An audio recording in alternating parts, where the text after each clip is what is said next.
Hydra and MarineLorD going head to head in some TVZ action. To the bottom right hand side, our blue Terran player for Millennium is going to be MarineLorD.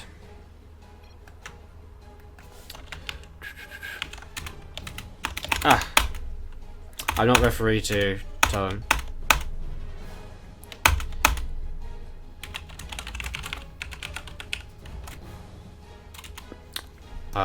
Okay, well, if he wants to pause, I could talk to him, but he's not going to pause. As we have to the top left, our red Zerg player of Root Gaming's Hydra. Should probably rehost this. To play on at least Central, to make it fair. But,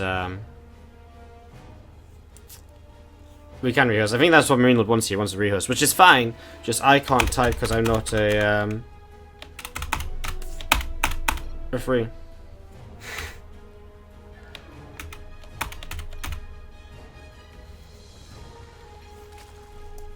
Oh, Hydra's in Korea. Okay. I didn't realize Hydra was in Korea. Alright, so let's do this. The West is probably going to be okay then. They should have similar pings as we get into this. So we have to the upper left, Hydra is from Root Gaming. Just do the intros again because it's a little bit messy before. And to the bottom right, MarineLorD's going to be representing Millennium, of course. SGL just going to be dropping down a command center. Reaper expand here early on from MarineLorD as we get set up into this. What's up, Remlith in the chat? How you doing today? And everyone else as well. Again, do come say hello, guys.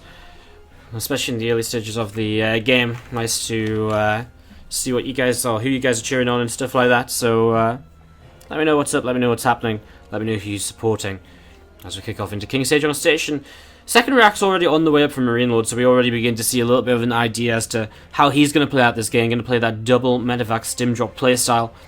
We do see from Hydra, for now, just the, well, Zerglin's going to start moving forwards here. Starting to do a little bit of damage, so still starting to move forwards a little bit. Just trying to chase that Reaper away. Reaper is actually the one, of course, trying to get the damage done, trying to pick away at some of these Zerglings if he can, getting in towards the mineral line. Would be quite nice for him as well. Is that Reaper going to target down that drone? Boom. Doesn't quite get the kill though, unfortunately. So Reaper backs off over to the right hand side. Going to just pull away for now. What's going on then? So obviously the tech lab up at home. I mean, we know what MarineLorD's going to do. He's going to go for that double medevac stim drop. But at the same time, the question kind of becomes, what is his follow-up going to be? Is he going to go for double engineering bay behind this? Is he going to go for a tank-based follow-up? What is his plan right here? As you can see, Grenade coming down, just pushing that Queen back a little bit as we see Zerglings from Hydra just continue to work their way through this debris. So things right now, just continue to work their way through the debris and looking to open up those rocks just to save him from being in a little bit of trouble later on from any sort of tanks which may position themselves in that sort of location. Feelings around the top side, looking to see what's going on as well. As you see a few more Marines continuing to pop out. So a few more Marines popping out. There is the third hatch coming down from Hydra. He's not messing around much at all. He has got a little bit of gas still left in the bank, even with link speed being invested into. Whether he uses that for pneumatized carapace or it's a little bit of a delayed pneumatized carapace here, or whether he just waits for double upgrades, well, that remains to be seen. Probably more likely to be double upgrades in the near future from Hydra more so than anything else. But, well, let's see. He could still drop down a roach or make a bunch of roaches as well. Lots of things you can do with that gas in the bank. Just going to be seeing again, a group of Marines just join together from MarineLorD. We're going to see the starport just going to jump onto that reactor. Obviously, we're waiting for them two medevacs to come out so that we can start to see MarineLorD being aggressive. And we're still waiting for another minute or so before we really see what the follow-up is going to be here. So, we're going to see another depot added on. I'm just going to be seeing that creep teamer getting killed off as well.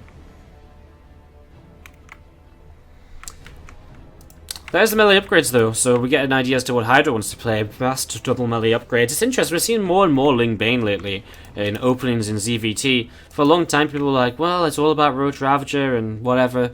Now so many people are using this Ling Bane. It's very, very interesting. So we'll see these Marines loading up into the medevacs, and across the map we go. MarineLorD looking to get into position to see what he can do with these two first medevacs units. See if he can get some damage done. He's adding on a third medevac and double engineering base, so he'll continue to drop while just going into some nice strong upgrades of his own, taking a third command center as well. Hydra currently just going into his first Zerglings to help him deal with this incoming medevac drop. Going to unload actually underneath an Overlord here. New test carapace did come up. Sorry, I completely missed that earlier, so maybe I was being a little bit silly when I was talking about new test carapace as a potential thing that could be building. But either way, we see MarineLorD unloading at the front. He'll stim in and just see what he can trade with. We don't see a scan just yet, as we're going to see those Zerglings continue to push this back, and MarineLorD just pulling back and continue to fight for a little while longer here. Does load up, does pull away, and those medevacs do pull down towards the bottom right hand side. So got medevac's going to get away here. Zerglings continue to come across the map. And we're seeing a couple of things just splitting up and going in a couple of different directions. As we have, what's this? Another medevac just moving across. It's kind of interesting. I feel as though a lot of the time, if you kind of do start to take the fight, it's actually better if you just don't fight. You just load up and sort of go with kind of the third medevac of units and just fight again a little bit later on. I mean, now there's still going to be another kind of double medevac attack here. Ling is actually a little bit out of position. Could work out nicely in the long run. Like maybe you could get in a bit of a surround. Lings are going to start running on in here. There's not enough Zerglings though as MarineLorD. I like that, and Burrow and the Widowmine. I was going to say, I think the Widowmine was actually going to do a lot more damage to the Marines there than the Zerglings, so good decision to unburrow that. And there you go, the scan coming down. He will finally get some creep spread killed off, so a couple of creep teamers are going to be going down. Marines and Widowmine, a couple of medevacs just going to be pulling back to the side as well, as you are going to be seeing those queens again just join up together. 6 of them in total just out there, mostly for spread and creep and just staying defensive with, as we see 2-2 upgrades also starting for our Zerg. Third CC from MarineLorD is on the way up. It will take a while to float into position, even if he floats to the right hand side. So that'll take a while to get set up, as MarineLorD's still doing a good job though cleaning up creep. It's just a matter of the fact that this third does come down very late in this game, so I mean just with this build order, it's meant to come down at this sort of timing. You see another medevac unit's going to come across here. MarineLorD just going to keep these units out on the map, continue to look for opportunities to trade, fight whenever possible. You know, 3 medevacs a unit he very well may just get himself in towards these queens, and he might be able to pick a couple off, depending on their positioning. He's actually going to pull back around the side. He might just go for the 4th base. A few Zerglings ready to go again. The queens won't reach that 4th base very easily though. The lack of creep spread there will hurt him. Obviously the Zergling is going to be able to come over though, as the Widowmine doesn't burrow just yet. 4th base will be cancelled almost certainly. A few Banelings getting ready to go as well, as MarineLorD going to take the opportunity to push in towards a few queens. Now starting to pull backwards here. The Widowmine is burrowed, as we see him just loading up quite a few of the Marines actually. Getting a lot of them out of there. Another medevac of Marines over here as well. He's going to stim forwards once more. Pull back and just keep on trading. Takes down that watchtower Zergling, making sure that Hydra has very limited vision now. You see another stim, and Queen's actually starting to fall. Hydra missing a transfuse there. MarineLorD splitting away from those incoming Banelings. Nice control by MarineLorD, as we're just going to be seeing him continue to clean up the Lings, and he will win the fight to this right hand side, and that is probably going to be another cancel on the 4th base. An Overlord going down as well. Queen's still trying to fight. Nice transfuses. There's just not enough on the ground to back these Queens up, and you can see here the Queens just continue to take damage. MarineLorD, can he target down those 2 Banes? Apparently not. He'll just load up to the high ground. So he doesn't actually take down the 4th base again. Hydra just about able to stream enough units in here to keep himself going. He actually has a lot of money in the bank, Hydra does. He might actually need even kind of maybe in a macro hatch a little bit sooner to kind of spend all of that money when he's playing his Ling Bane playstyle. His Hive is on the way. That's going to be finishing shortly, as we do see a little bit of a Ling counter going in. Remember here, MarineLorD's taking a long time to get this 3rd base mine. 8 minutes 30 is about a very standard time actually to get the 3rd mine on this build order. But it's still quite a long time, and so it's important for MarineLorD to be able to defend and deny that 4th base for as long as possible. And that's exactly what he's been doing. Just land that 3rd base, we'll mule that up. I'm interested as to what Hydra spends all his money on. Obviously, as we get in towards the Hive, he'll go for an Ultra Cavern. Is he really just going to try and save all of that money until he gets an Ultra Cavern up? But that's a long time to just be kind of sat here waiting before he actually does end up kind of doing something with this. A few Marines go up in the high ground, ready for this fight. Coming in, big Widowmine hit to start. Hydra taking quite a lot of damage from that first Widowmine. How many kills was that? 16 on it. I'm not sure if he had any before the, that specific hit. As we do see, Hydra coming in from the left-hand side. MarineLorD with a little bit of a load up to get back to the high ground. Widowmine gets rid of 5 more Banelings on the low ground. Only really, once again, Queens left over here. But man, when Hydra gets that Ultra Cavern finished, when he gets those Ultras up and he attacks on in, that's going to be so much potential. MarineLorD pulling away from a little bit of an Ling Bane run by there.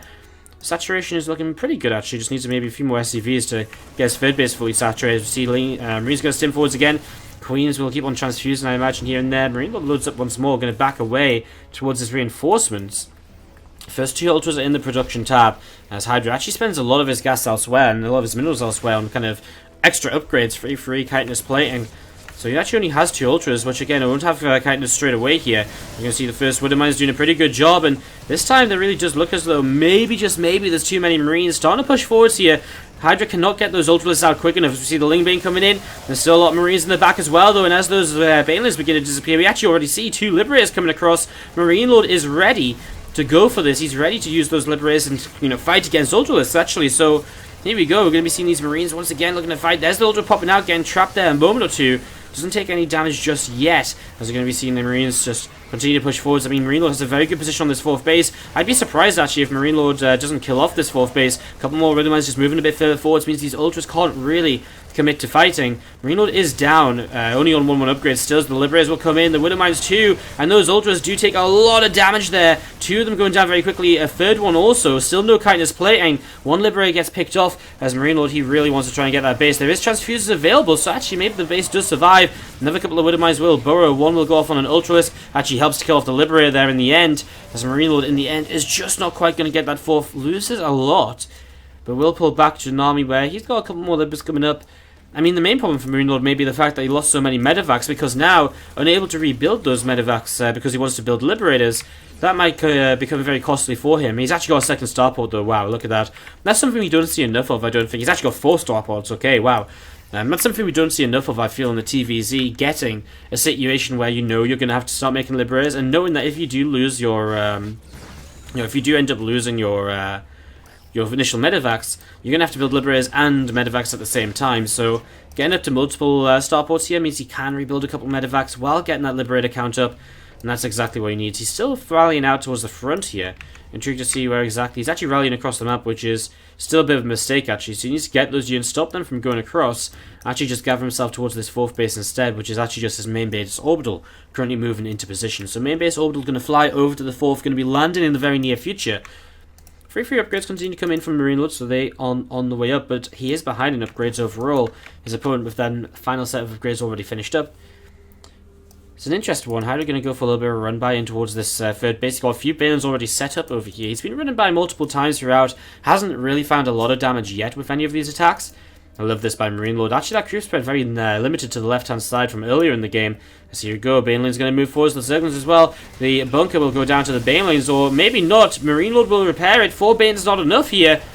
And all of a sudden we do see these Liberators set up in position on this base towards the natural. Obviously the natural expansion now under a lot of pressure, and these Ultras can't attack forwards without taking a very bad trade against the Liberators. A lot of the bio obviously won't trade very well, but he can just lift up and jump back in towards the main with the medevacs. And that's really cute, because now these Ultras, guess what? They have to run back through the Liberators. It's so much damage being done here by MarineLorD.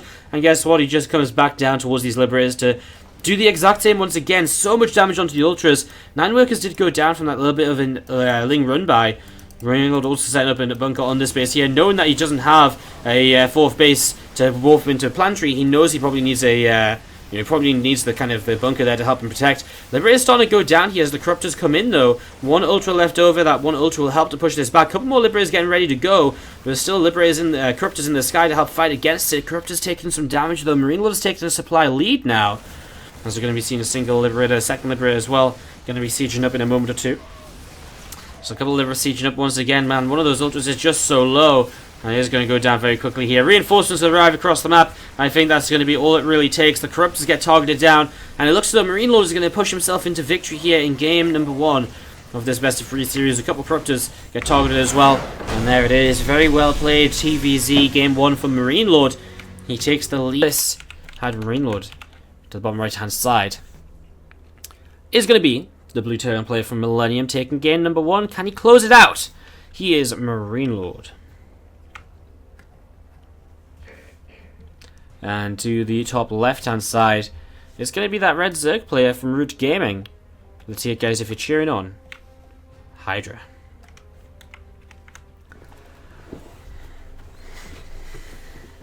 Hydra versus MarineLorD here. Going to be setting up and looking to see what they might be able to get up to. Again, I'd be surprised if MarineLorD went 3-rack sweeper, based on the fact he does have some latency issues. Racks just starting to be built, so racks are starting to be built, and going to be seeing the command center probably coming down in the near future, just to Reaper expand from MarineLorD. Nothing too crazy. Frozen Temple, obviously, I mean, if we talk about how this map plays out in TVZ, it's actually a fairly good map for both Ling Bane playstyles and Roach Ravager, if Hydra wants to change it up here. The Ling Bane, I feel as though, is very good. I mean, there's lots of ways to counterattack. There's 3 main pathways, center, left, and right. But down these pathways, there's locations you can hide the Lings quite nicely. You can loop around armies as well. We saw yesterday, since the Go for SC2, Snoot, his army was positioned here, and the Protoss army was coming up here, and he was playing this sort of Ling Bane Ravager style. And what he did was he, all of a sudden, he just sent his Lings up here around, and all of a sudden he was behind the Protoss army as well as in front, and it was a great surround setup. So it's one of these maps where the center of the map is very good for the Terran to attack up, but the left and right side can be very good for the Zerg to attack down. And also, the center of the map is not always where the Terran wants to be attacking anyway, because of the fact that you end up between the natural and the third, which is not necessarily ideal. Generally, you'd want to be attacking in towards like the fourth with an escape route set up behind you. So, it's an interesting one as you do set up into this second game. We're going to see a Reaper very early on here starting to move to the upper left side. We once again see the second racks as well. MarineLorD looking as though he's going to open in a very similar way as to how he opened in game number 1, with that double racks, medevac, stim, drop timing. Nothing too crazy there in the early stages. So Hatchery's going to be finishing up on the natural expansion. We are going to be seeing Reaper just confirms that, then pulls away, because guess what? It wasn't actually a hatch gas pool, it was a pool first. Or was it a hatch gas pool? Maybe it was. Oh, it was a pool first, right? Yeah, pool first. So pool first here means that we do see a couple of Lings coming across the map. Sorry, I didn't actually mention that. So pool first does come down, and so a couple of Lings come across the map. Reaper immediately, so that's why he pulls the Reaper back as soon as he sees the natural hatchery isn't finished. He's like, okay, well, I want to make sure I'm back at home, ready to defend from any Zerglings trying to delay my natural command center. As this Reaper just going to be moving back towards the upper left-hand side. Factory is on the way here from MarineLorD. Again, just looking for that stim pack, starport, reactor, etc, etc. 4 Zerglings with speed now going to be moving out, and they actually are going to be found by Marines. They get a little bit of damage done here initially, and we're stepping backwards. You'll get rid of most of these. You get rid of 2 at least, so not so bad. 2 more Marines coming out, so you can still defend against this. Third Ling goes down, and the 4th Ling, ooh, is maybe going to get an SCV kill. Nope. SCV's turn to fight, keeping themselves alive. Alright, so I mean a couple of Marines going down, not a big deal there. Rotoran is on the way here from Hydra though, and he's actually with the pool first, got a lot of gas saved up. He doesn't invest, he does actually invest into Ling speed, just keeps mining gas. And so when you see a pool first, one of the things you've got to be aware of, I think, oftentimes as a Terran player, is the potential for a very fast roach attack after this, because the gas comes in a little bit faster, they get into that Rotoran maybe a little bit sooner than usual. You see Hydra taking another extractor here. I wonder if that's just an extractor trick to make as many roaches as possible, because he is actually going to be supply blocked here before he can make as many roaches as he would like. Adds on 2 more overlords. He's just landing on drones. He's not going to go for this actually just yet. Might just make a few roaches and then a couple of ravages to help him defend in the early stages, instead of actually committing to kind of a big roach attack. So as for, I mean, the roaches, the roach runs seem to be coming down fairly early, but no, just going to be, well, he still has 7 roaches, which will just, I mean, at this point it's still a little bit early for 7 roaches. We actually see 2 Hellions being made. Okay, well, this is interesting from MarineLorD. I wonder what he's going to do with 2 Hellions added in here as well, because again, roaches aren't, especially roaches, aren't going to be very troubled by Hellions at all. We might actually just see maybe the 1 medevac loads up 4 Hellions and drops them. In that case, if he gets behind the roaches, it could be pretty nice. More roaches being made though, and Hydra is starting to move across the map. 4 Ravages morph in as well. Okay, so he is going to get aggressive. It was interesting though. I feel as though his supply block maybe delayed him a bit, because, you know, why add 3 extra drones when your roach woman is already finished if you're about to go attack? It's a little bit weird. Anyways, we see these units starting to come down in Marines. MarineLorD going to pick off an overlord here straight away. Did he see the Ravagers? Maybe. He's actually going to pull back now. More Hellions being made. I'm still intrigued by these Hellions. Very intrigued. Because obviously they're not going to be super good against the Roach Ravager, but well, let's see what happens. He's actually going to unload his, lower his depot, let these units come in. Oh, and the stim from MarineLorD is just going to pick off 2 free Ravagers before anything really happens. 2 vials go onto a medevac, a little bit of damage being done elsewhere, but the Ravagers go down, the Roaches will fall, and then the Hellions will clean up the Zerglings very easily after as well. Hydra's just completely fallen apart there. That was,